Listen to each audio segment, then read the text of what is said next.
अगला अध्याय। आनंद तो अद्वैत में है, दैत्य में नहीं। संत जनों के लिए ये जग एक सपना है, धूप छाँव है। यह जगत किसी का नहीं, इसकी वस्तु भी किसी की नहीं। अपने को मानना नहीं, अपने को गंवाना है, और जब तक अपने आप को मानना जारी रहेगा, बूंद सागर नहीं बन सकती, या दूसरे शब्दों में सागर बूंद नहीं बन सकता। बूंद सागर से ही निकलती है, और जब बूंद सागर में समा जाती है तो बूंद सागर बन जाती है। वह अपने आप को सागर ही मानने लगती है। कबीर जी दो बातें कहते हैं, खोजते खोजते कबीर खो गया, अर्थात बूंद सागर में खो गई, बूंद सागर बन गई। बूंद दोबारा सागर नहीं बन सकती। इसके साथ ही वह कहते हैं, समुद्र बूंद में खो गया। कैसे खोजे अपने आप को? एक तरफ वे कहते हैं कि बूंद सागर में खो गई, समा गई। कैसे अपने आप को खोजे? और फिर वह कहते हैं, सागर बूंद में खो गया। कैसे अपने आप को खोजे?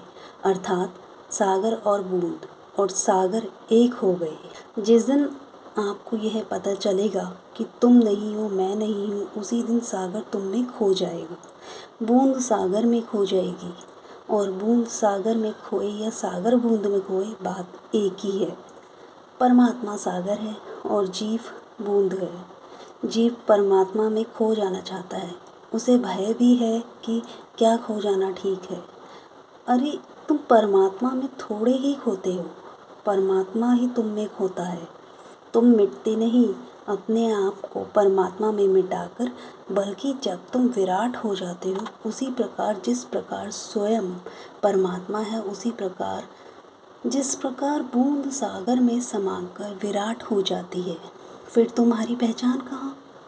जब पहचान तो परमात्मा की हो जाती है, क्योंकि जीव नज़र नहीं आता, परमात्मा ही परमात्मा नज़र आता है। तुम्हारी पहचान परमात्मा की पहचान बन जाती है, तब बूंद और सागर एक हो जाते हैं। संत जन कहते हैं कि विराट होने के लिए विराट कासा बनना पड़ेगा, भक्ति के लिए भगवान के साथ जुड़ना पड़ेगा। तानसेन बहुत बड़ा संगीतज्ञ था। एक बार अकबर ने उसे कोई अनोखा गीत सुनाने के लिए कहा।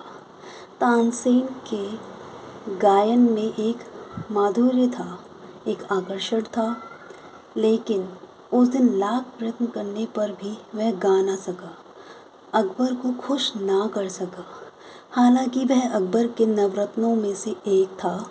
जब व्यक्ति फंस जाता है तब उसे गुरुदेव की याद आती है। तानसेन परेशान था, वह अकबर को अपने गीत से प्रसन्न क्यों नहीं कर सका। वह अपने गुरुदेव श्री हरिदास जी के पास गया, अपनी समस्या बताई और प्रार्थना की कि आप ही अकबर को प्रसन्न कर सकते हैं। अगला भाग सुनने के लिए बने रहें। ओम हरि।